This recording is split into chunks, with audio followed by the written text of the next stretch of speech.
The Mario Rosenstock podcast with On Ice, Ireland's premium ice skating experience, where winter memories are made. Visit onice.ie. GoLoud. Sounds better with us.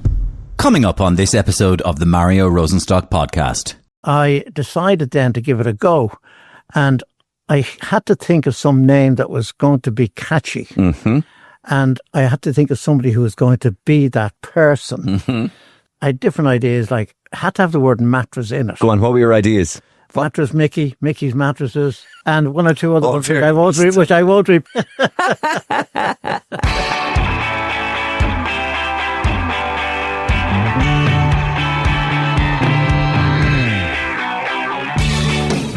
And after a little bit more deliberation, Michael Flynn settled on, yes, you've guessed it, Mattress Mick as the name of his business. A business that has become so well known in such a short space of time, in no small part due to the marketing genius of the man behind it.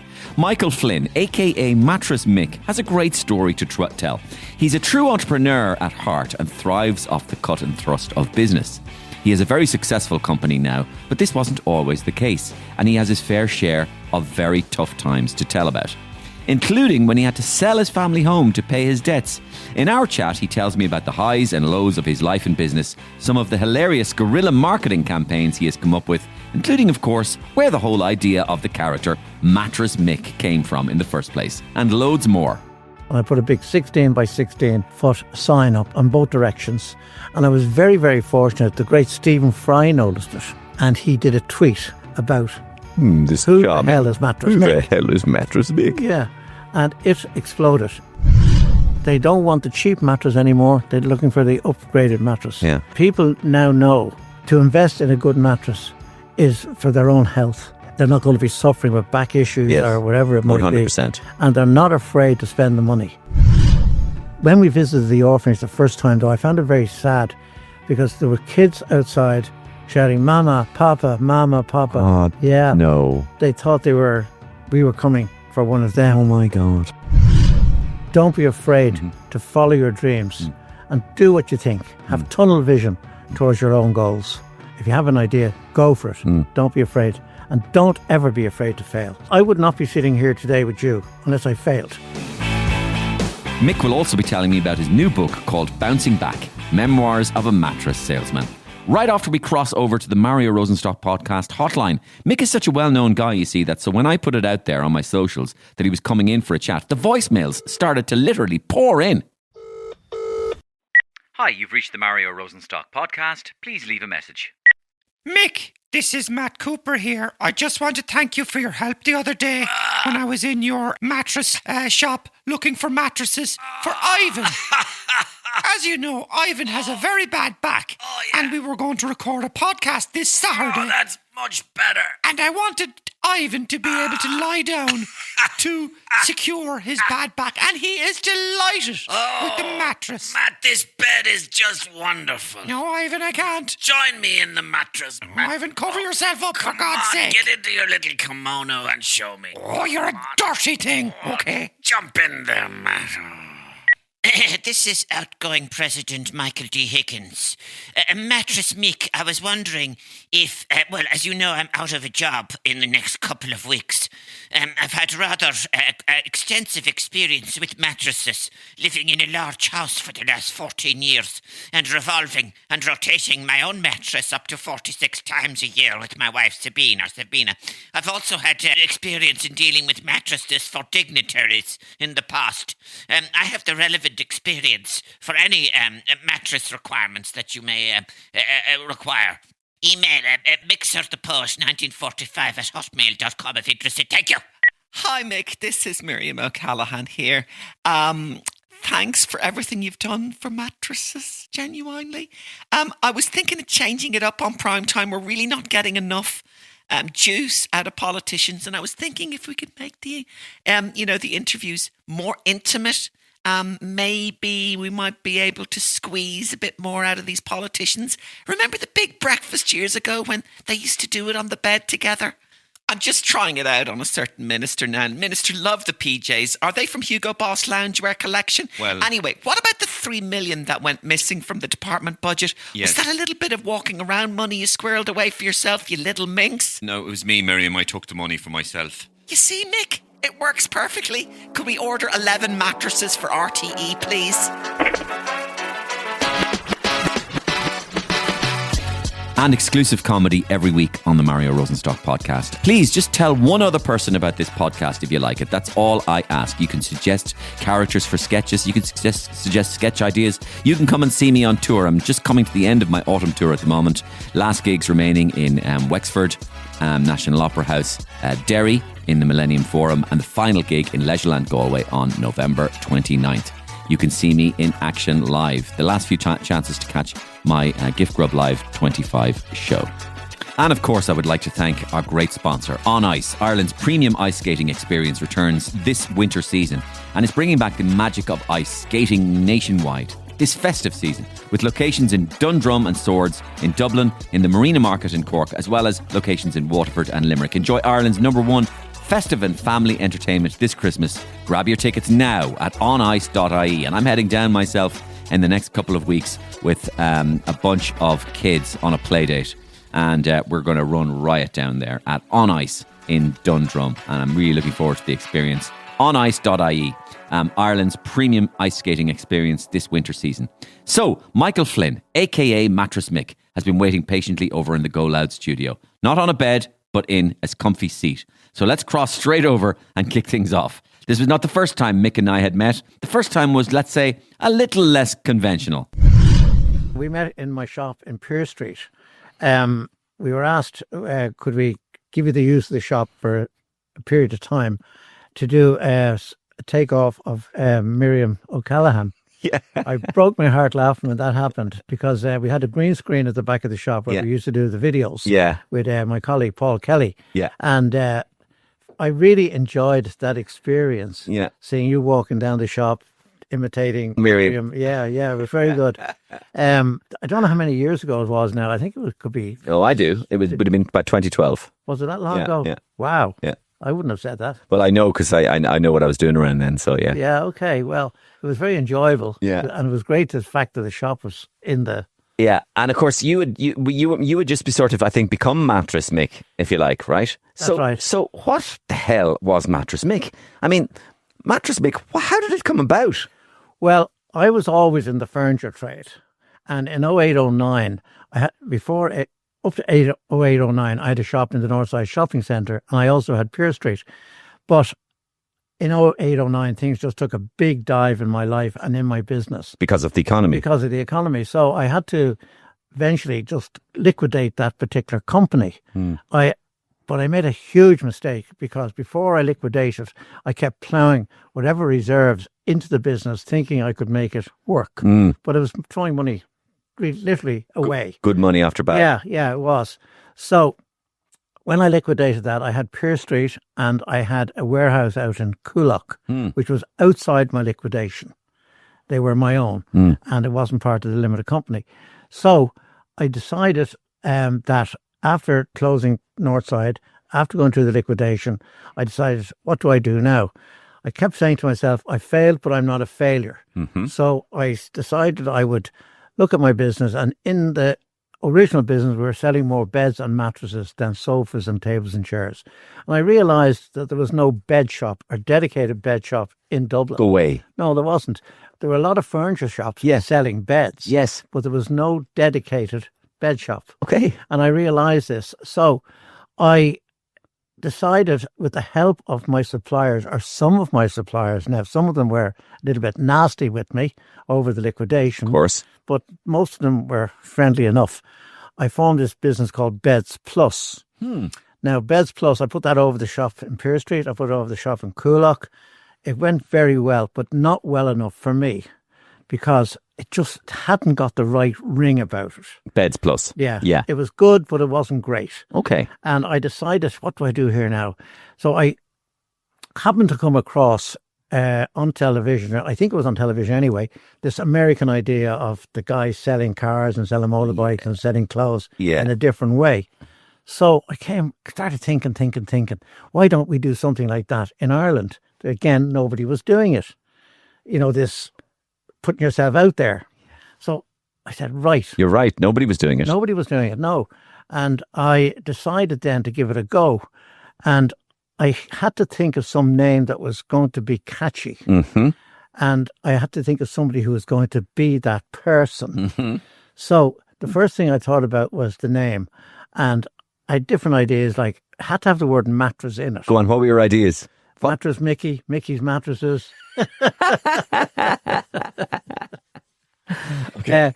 And one or two other ones, very which I won't repeat. Yeah. But then I came up with Mattress Mick. Yeah. It had a nice ring about it. It does. It scans. Yeah. It's Mattress, and Mick is Irish. Yeah. So it was quite good. Yeah. So what I did then was I decided who was going to be the face.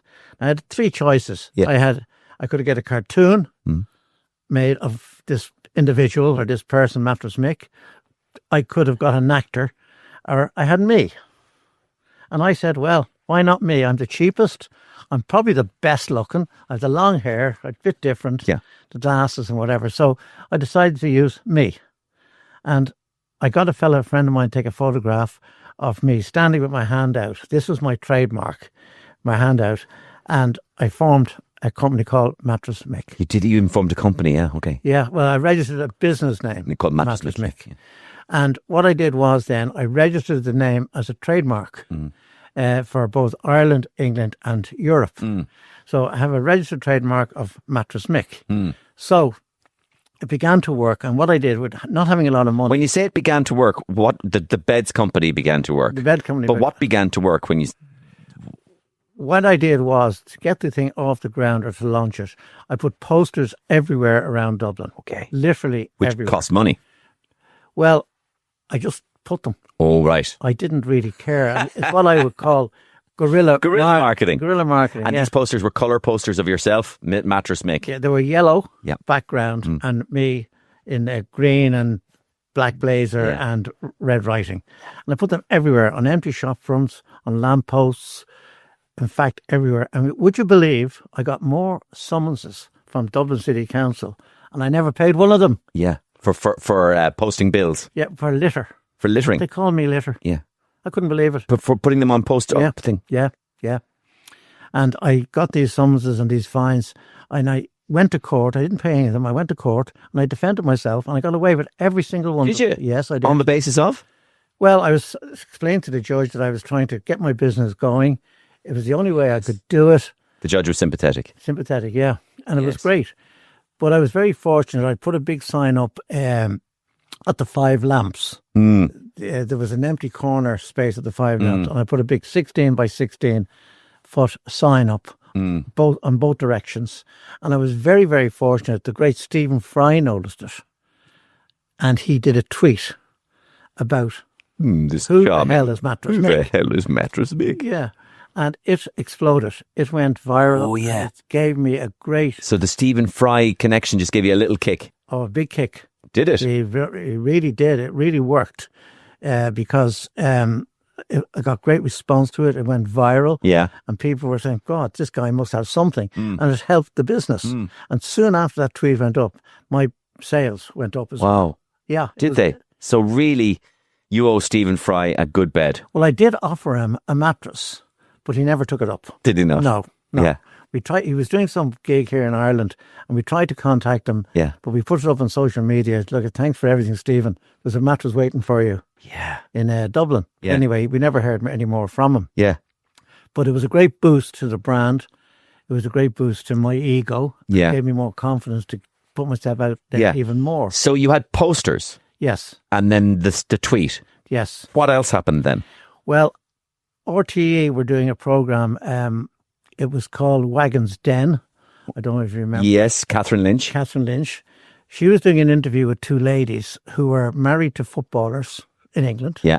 And they needed a mattress. Yeah. So she invited me, as a result of Stephen Fry, to go on the show and carry out a mattress. And that is actually on YouTube, that particular part of the show. Yeah. So that, again, was great publicity. Yeah. Which I couldn't buy. I couldn't afford to buy it. And Catherine's program was actually huge at the time. It was, It was really popular. Yeah, it was really super. And it was, as I said a moment ago, it was a great boost to the business. Then I also got some very interesting phone calls from Joe Duffy and Ray Darcy. So Joe Duffy would be there. No, Mattress Mick, you're in town. You're causing a bit of a storm, Mattress Mick. This is great. Yeah, so was the Joe Duffy live line angle? They're interested in this. Who is this Mattress Mick? Well, the reason why he rang me was there was people buying mattresses online, and it transpired that some of the mattresses that were delivered to these people were secondhand. Yes. They were covered or recovered. Yes. So Joe rang me on live to ask me what my opinion was of this. And what was your opinion? Terrible, of course. Terrible. Yeah. Come to me and buy a new mattress. Oh, this is gold dust for you, man. Yeah, it was super. And Joe lives quite near me, and he was very good to me over the years. Different thing. Any query about beds or mattresses, he'd make the call. Yeah. Or the show would make the call to me. Yeah. That was great. Ray Darcy was also very good to me. He had me on the show, I think, twice. Yeah. Talking again about my life and about things and how you're getting on or whatever. And then we decided we were doing these videos all the time. For online? Online. And you were putting them on? YouTube. Yeah. YouTube, Facebook, wherever it could go. And Instagram. And these were kind of the American sales videos. Yeah. Mattress Mick here, come on down to buy this, and, Yeah. Paul Kelly was doing all them for me on the green screen in Pearse Street. And they worked very, very well. It kept getting the name out there all the time. One of the reasons for the success of the guerrilla campaign and the campaign was you. And what is you? People didn't understand. People were confused, you see, in a kind of a funny way about you. Yes. Right? Absolutely. So they were going, who is this yoke? Yeah. All right. So first of all, Mattress Mick. What's Mattress Mick? Is your man Mick, or is your man just an actor? Or what is he? It's your look. You look kind of eccentric. Thank you. I don't mind. Well, it works. Great look. It works. It's a great look. It's better than looking boring. I still wear high heel shoes. You wear high heels? Why do you wear high heels? The Beatles. Oh, yeah. I do. But do you have a very eccentric look with the long hair? Yes. And why do you wear that? Why do you like that look? Well, I've always had long hair. Have you? Yeah, I never had this. And was your hair blonde when you were younger? Blonde. What colour was your hair? Blonde. Blonde. Yeah. Brownie blondie. Brownie blondie. Yeah. It was so were you a rocker? I could have been. Yeah. People have often said to me, "Are you in a band?" Yeah. But yeah, I often got that comment. But no, I always had the long hair. I know I have a unique. Well, I'm not boasting now, but a different kind of look. You do, yeah. And I have a very outgoing personality. Yeah. See, there's two. There's Michael Flynn and there's Mattress Mick. But they're one and the same, really. Yes. Mattress Mick is allowing me to be the real Michael Flynn. So there's Elton John and there's Reginald Dwight. Yeah. But also, I tell you what I love. I got these cardboard cutouts of myself. Yeah. I have them all around the shop. I've seen them. Have you? Yeah. Yeah, it's down there. Yeah, of course. And they're super. And people come into the shop and they say, "Where is he?" And he's there. Yeah. But then I come out. I'm here. Yeah. People come in looking for selfies or whatever, and it's great. Yeah. I love going through town. People say, "Can I have a selfie?" And I never say no. Yes, of course. Never. Yeah. Never. Yeah. It used to annoy my wife a bit. You're so recognisable. Yeah. And you enjoy it, don't you? Because you're gregarious and outgoing. Yeah. Even when I was coming here today, I was parking my car in the car park down the road, and a lady said to me, "Is that you?" Yeah. Yes, it is. Yeah. I met you before somewhere. It's great. Yeah. And I go for a pint or I go for a drink. I'm never on my own. It's always somebody comes up and has a chat. Yeah. Asks you about mattresses or asks you about how you are. Yeah. It's really nice. Yeah. And I also do talks in schools. I go around to schools and colleges, particularly in the North Dublin, and I give talks to either Intercert and Leaving Cert students about what they want to do. If, for example, you have an idea, work on the idea. Don't be afraid to follow your dreams and do what you think. Have tunnel vision towards your own goals. And it's lovely to be able to do that. I even did a talk in Wheatfield Prison. There was 26 prisoners in the room. And I was talking about basically my own life. And also, again, when you get out of here, if you have an idea, Go for it. Don't be afraid. And don't ever be afraid to fail. Failure gives you success. Yeah. Because I would not be sitting here today with you unless I failed. Yes. And I failed twice in my life. Yes. When were they, those times? Well, there was 08, 09. Yes. And prior to that, I had a grocery business in Pier Street and in Ringsend. And that went belly up. Why?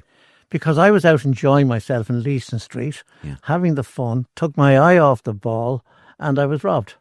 Yeah. Blind. Oh, by accountants or whatever. By everybody. Dodgy money. By customers, by everything. They were open shelf shops. They were Oh, really? You were literally robbed? Yeah. Yeah. Really? Yeah. And I took my eye off the ball because I was out enjoying myself. I was such a good-looking guy. The women were just... Well, it's the hair. You know, I know. The hair.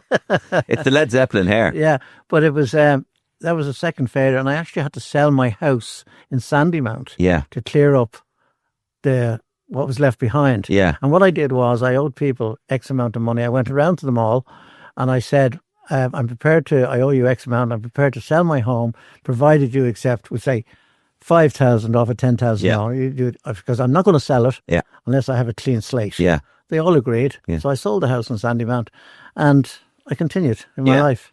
So the person you're portraying here to me is that you are an honourable businessman who believes in trying his best to pay back his debts if he had them. Yes. And you're sort of, I suppose, old school. Yes. Like absolutely. That. And you believe in doing your best, working your hardest you can, and treating people with respect. Absolutely. Yeah. Yeah. Very, very important that you treat people with respect. Have you found that? Have you found that your attitude that you seem, I presume you've had all your life, of treating people with respect, helps that to come back to you? Big time. Absolutely. It's a big wheel. The more you give, the more you get. Now, you mightn't give to get, but it's a big wheel. And I've noticed that in all my dealings. Yeah. Oh, absolutely. Yeah. Absolutely. Well, that's an amazing lesson to learn in life. It is. It is. And not everybody believes in that. No, but that's what I put out to kids. But you're a living testament to it. Yeah. So according to your life, you've had your ups and your downs. Absolutely. You went bust twice, but you try to treat people with respect. You've tried to pay back people you owe. And you find that if you treat people with an even hand, the big wheel of life, karma, comes around and they treat you with respect ultimately then. Yes, totally agree with you. Totally. And I've proven it myself. Even with some of the students that I talk to, say I spoke to them about 3 or 4 years ago, they've come into me afterwards when they've decided what they want to follow and they said, thank you for the advice you gave me. Thank you for your time. Because now I'm doing accountancy or medicine or whatever it might be. And it's great. That means so much to me. And I would not have been asked to do that only because I'm Mattress Mick. Yeah. And I wouldn't be Mattress Mick only because I failed. Yeah, exactly. And that's where the benefit comes. Yeah. Or the joy of being what I am. And I suppose that if there's another lesson to be learned, which is a lesson that, we often see, but we have to believe in it to believe in it.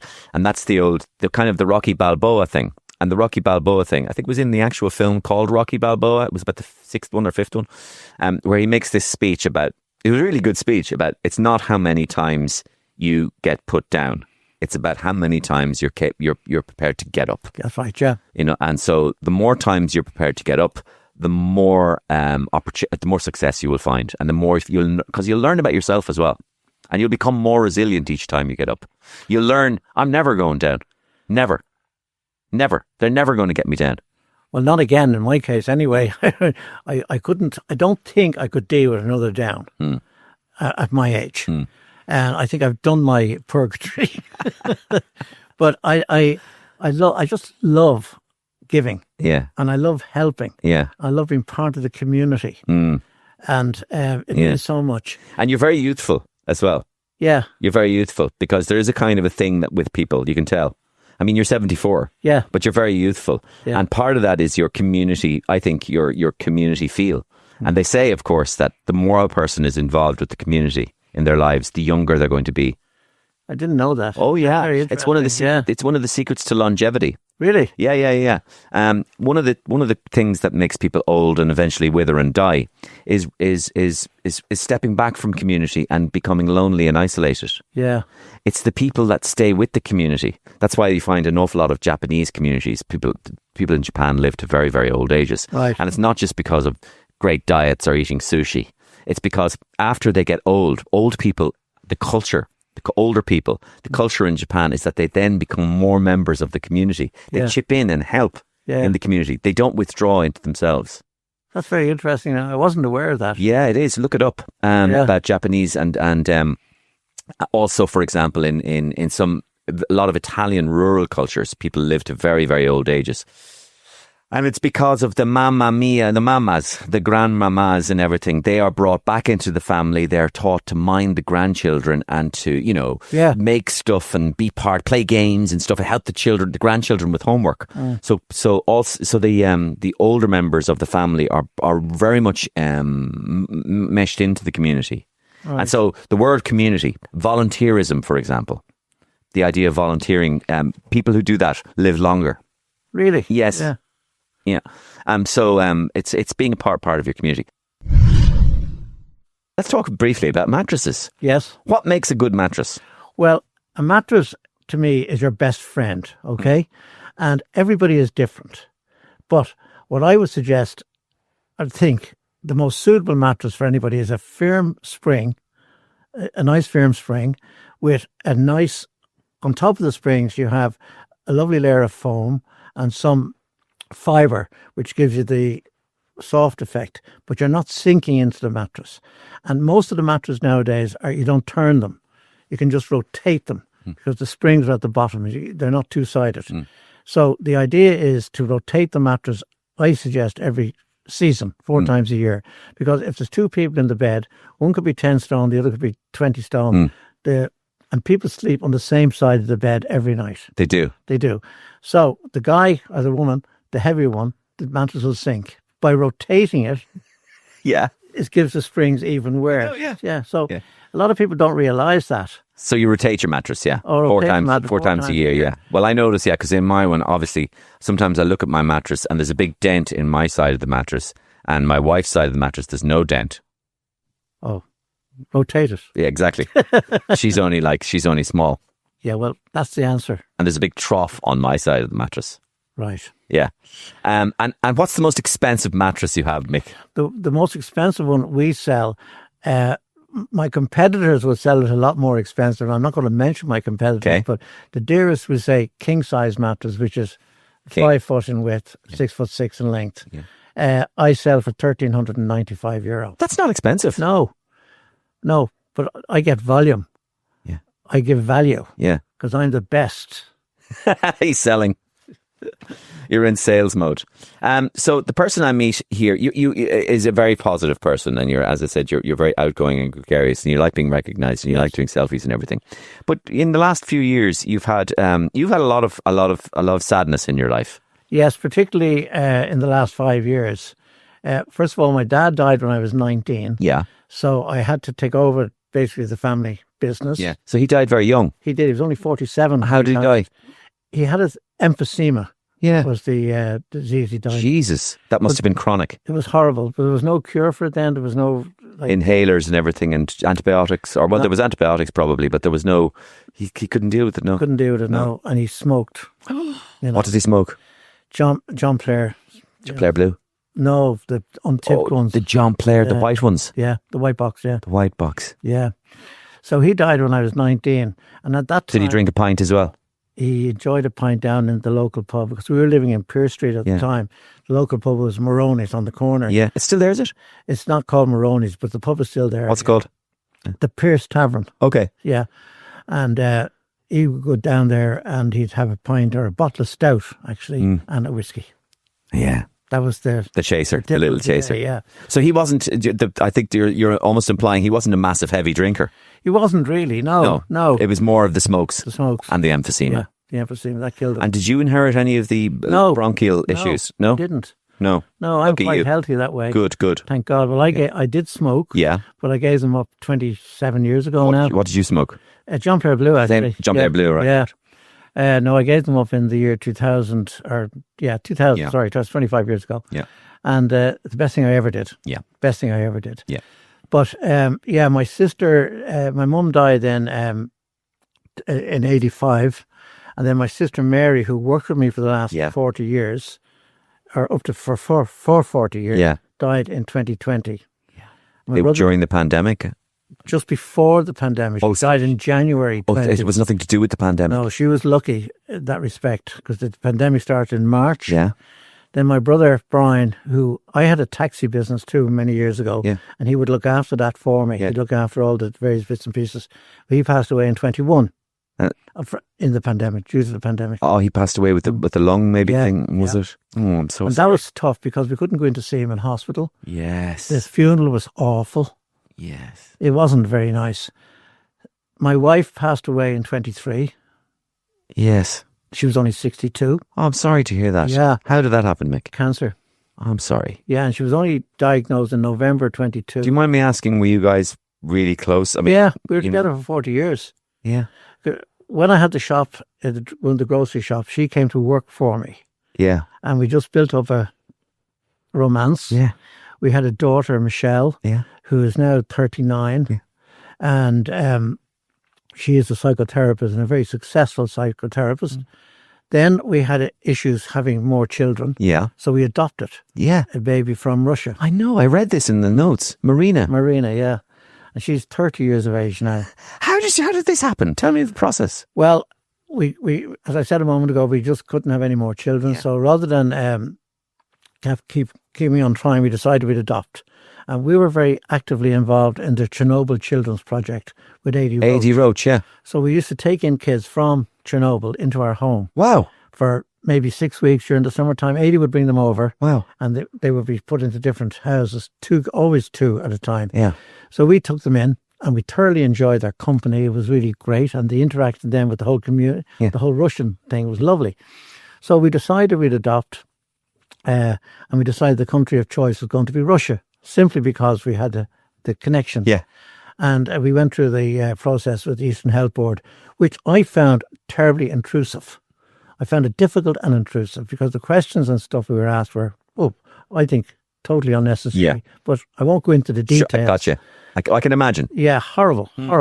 And anyway, we got our declaration of suitability. That's what they call it. So we were entitled to I was only entitled to go for a foreign adoption. I was too old to adopt an Irish baby. Right. So we engaged the service of an agency, Adoptions Unlimited, and they are an American agency but run by an Irishman, Brendan Maloney, and his wife. So we put it in their hands and they organised a lovely child, Marina, in an orphanage in a city called Nizhny Novgorod, just about 600 kilometres from Moscow. And we left Ireland the night Princess Diana was killed. 31st of August, 1997. That's when we went to Russia. Yeah. We flew out from Shannon. Yeah. And that was the night she died. I know. So It's my birthday and I'll never forget it. Oh, is it? Yeah, I woke up hungover. I think on Saturday morning, 1997, and they said, have you heard the news? And I went, what? And it was Diana. Oh, God almighty. I know. Amazing. But it's life, isn't it? Yeah. Anyway, we arrived in Russia. When we visited the orphanage the first time, though, I found it very sad because there were kids outside shouting, Mama, Papa, Mama, Papa. Oh, yeah. no. They thought we were coming for one of them. Oh, my God. And Marina was only 2 at that time. So she was, when we met her first, she was sitting at a table in a room on her own, just having her dinner, her food. But we connected very well. We loved her, straight from we had some information about her prior to us going over to Moscow or to Russia. So we knew a little bit about her history. Apparently her mother just left her inside the orphanage doors and absconded. That's what we were told. Now, whether that's true or not, I don't know, but that's what we were told. Anyway, we came back and for some reason it got out in the newspapers or somewhere that we had gone over to Russia. We were only the second couple from Ireland to go over and adopt from Russia. So Pat Kenny actually gave me an interview when I came back because it had been said that somebody's gone to Russia, an Irish couple has gone to Russia. we got a lot of inquiries then from other Irish couples who wanted to adopt. Yeah. And we facilitated them by holding meetings in my house, in hotels, to help and explain to people what was involved in going for an international adoption, but particularly to Russia. And I believe now there's quite a number of Russian children in Ireland who have been adopted by Irish parents. Yeah. It was a great journey. And so how is Marina? She's great. Yeah. Super. She's 29 now. Yes. Going on 30. She works with me in the shop. Yeah. She's also a personal trainer. Yeah. And she's gorgeous. Yeah. I call her my mad little Russian. And she's great. Yeah. I love her. She's a very good looking girl too. Yeah. And is she like, does she speak, obviously like she has a totally a naturalised Dublin accent or Irish accent? She never spoke Russian. We never heard her speak. She was only 2, so she wouldn't have been speaking. And she's never been interested in learning Russian, has she? No. Actually, no. She's quite happy being Irish. Yeah. She likes it. Yeah. And she's a lovely girl. Really, really nice. And Michelle and her get on great as well, which is super.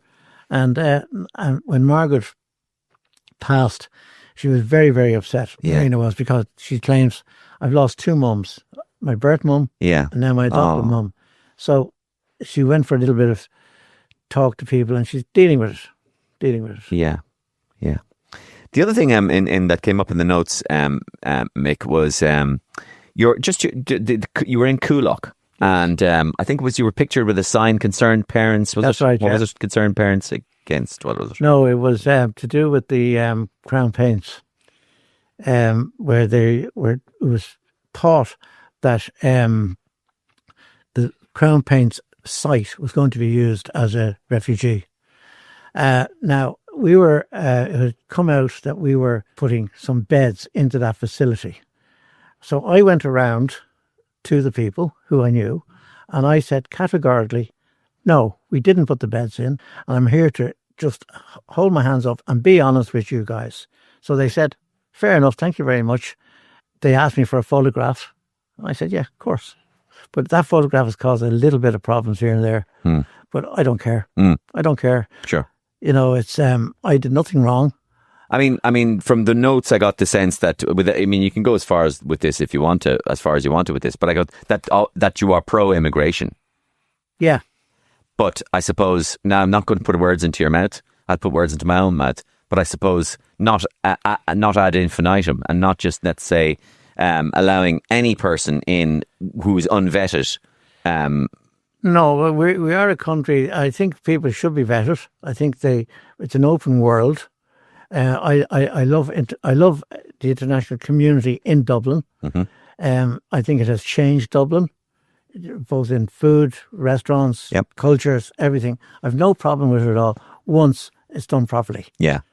And I enjoy the international community. Yeah. You know, I would have thought that's fairly normal. Point of view, to be honest with you. Yeah. And I think they've added a great sense of what's the word I'm looking for? A great sense of difference to Dublin. Yeah. Diversity. It's more like an international city. Correct. You know, that's great. Yeah. It's great. But there is an element of a cohort of people who just don't want that. So the economy, how is it now? How do you find the economy in the last 10 years? Booming. It's booming. Yeah. Booming. So in other words, from your perspective as a businessman who sells mattresses, your business is doing well. Yeah, absolutely. Lots of people buying mattresses and wanting to buy mattresses. Yeah, and they don't want the cheap mattress anymore. They're looking for the upgraded mattress. Yeah. Well, I guess mattresses have been also a little bit of the conversation to do with physical and mental health. That's true too, yeah. That the emphasis placed on important sleep, the importance placed on sleep has grown. Yeah, but people now know that to invest in a good mattress is for their own health. Yes. It means that they're not going to be suffering with back issues or whatever it might 100%. be. And they're not afraid to spend the money on a good quality. I can't speak very clearly about other industries, but only my own industry. Yeah. It's certainly the cheap mattresses. I'm always on the lookout for little entrepreneurial ideas myself. I like looking around for them. I have a suggestion for you. Okay. It's not a joke now. I'm ready for it. It's not a joke. Okay. It's serious, but it's just something I was thinking about. Do you know there's a gap in the market for little mattresses, right, in airports? Airports are huge, right? The actual Right, physical okay. building. And it's filled with people who don't want to be there and filled with people who are waiting. Yes. And it's filled with people who are waiting 3, 4, 5, 6, 7 hours to go somewhere else. Yes. And a huge business, I think, would be little mattress pods. Mattress Mick pods, you could call them, in Dublin airport terminals, where people could pay, right? Yes. like, €10 or whatever, and you're able to get like 2 hours of a little rest in these little pods. And would you envisage separate rooms? No, it's not a room, it's a pod.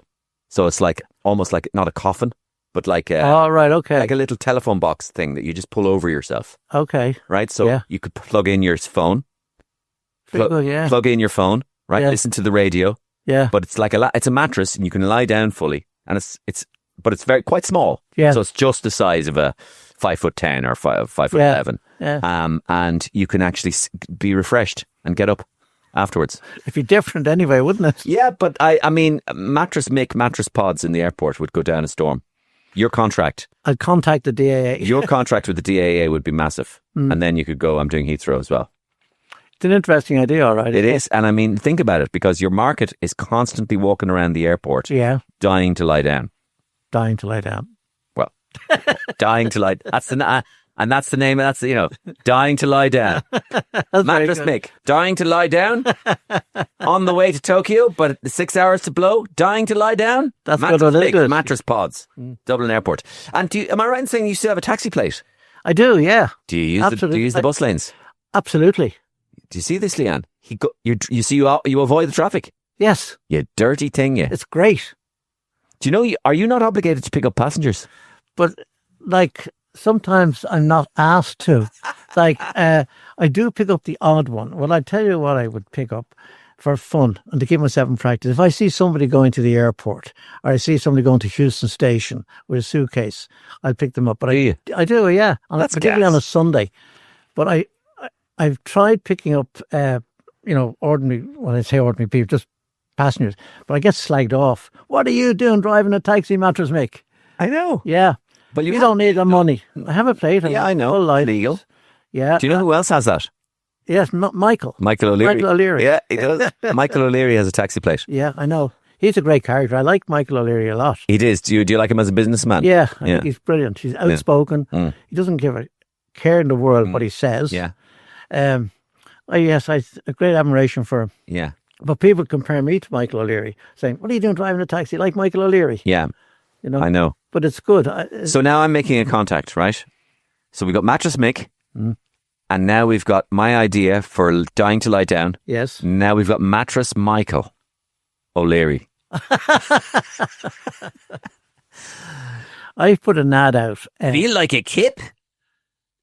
Lie down on I'm Mattress Michael. Ryanair, $5.95, priority queue, get into bed and shut up. I had an ad out one time. Ryanair sells seats. I sell mattresses, and it was stopped. Yeah. They wouldn't let me do it. What about Ryanair have now introduced first class, our first class accommodation to Bulgaria with our new Mattress Mick beds in the aircraft. It'd be a bit of fun, wouldn't it? Wouldn't it be good? Yeah. Because Mary had the idea of standing on the plane. Yeah, I remember you used to be able to. No, do you remember Michael O'Leary said, Tuberty was there like, sorry, what's this idea you have about getting your customers to stand on the plane like you would on a bus and hold on to a strap and you get more customers on, But I never saw that happen. But No. Mattress Mick beds on the plane. Ryanair first class, sponsored by Mattress Mick. It's a great idea. And might get into the airports. I think it's a great idea. Thank you. And so you pick up people at times in the I taxi. do, yeah, I do. Not very often, but I do enjoy it still. You know what the buzz is? When somebody puts their hand out Yeah, and you don't know where they're going to go. yeah, So they say they want to go to Palmerstown. yeah. Well, I've got to think in my head how you get to Palmerstown from, we say, North Strand. Right. So it's working all that out. Yeah, But a lot of drivers now, they have sat nav. Yeah. So they just follow the route. But yeah, before all this technology was great. yeah, I'm doing it since 2007. yeah, And you'd have to figure the route out and the shortest way and whatever. yeah. It was good fun. I liked it, I must say. And so all of this, we've had a conversation about Michael and Mick. with the view to the fact that you have written a memoir, Bouncing Back. That's right. Mattress Mick, my life story. But first, before the book, we had a musical. Yeah. Mattress Mick, the musical. Where did that go on? In the Sugar Club. Yeah. The Axis in Ballymun. And did somebody play you? Yes. He wasn't as good looking as me. No. It was very nice. And the Liberty Hall Theatre. But it was a great success. It was an hour and a half, written by Josephine McCaffrey, the same girl who wrote the book. Okay. And it was very exciting. Oh, now hang on now. So you mean this is not an autobiography? The book? Yeah. Yeah, well, I dictated it to her. Okay. Yeah, no, I couldn't write it myself. Why not? Too busy? Too busy, yeah. But I spoke to her 8 months talking to her. Yeah. About my life. Yeah. But she put it all down on paper. Yeah. Wow. And she did a great job, I must say. She got it bang on. Yeah, bang on. really, yeah. Yeah. And the musical she also got bang on, except it was too short. Yeah. My life was so full. Yeah. The musical only touched on certain things. But it was received very well, particularly in the Sugar Club. Yeah. I don't know if I'm sure you've been in it. My first performance of my stage show ever was in the Sugar Club. Really? Yeah. Super venue, isn't it? In 2009, yeah. Yeah. It was brilliant. With Ian, who you did the podcast, the other Dempsey. podcast, yeah. Oh, yeah. We did the other podcast with. Ian's Dempsey's dozen, yeah. And you got 7, didn't you? I got 7, yeah. Very good. So, any ambitions? Well, I wanted to, when I started Mattress Mick, I wanted to be a brand that people would never forget. Yeah.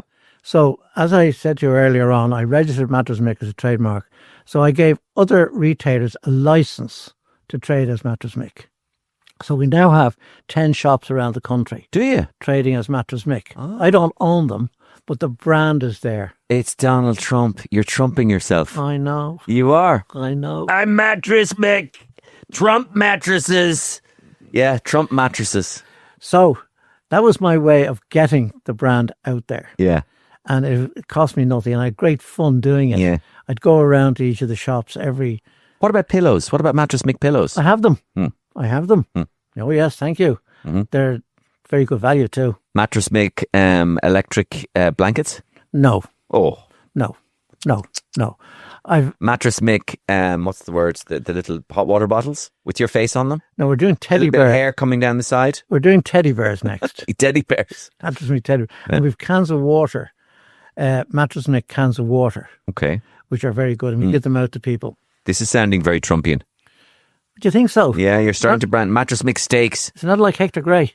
No, Mattress Mick steaks, Mattress Mick University next, Mattress Mick Airlines, Mattress Mick. Yeah. The biggest thing we have is the Mattress Mick cars. They were old taxis. Yeah. And I got them all branded Mattress Mick, and we parked them all over the city.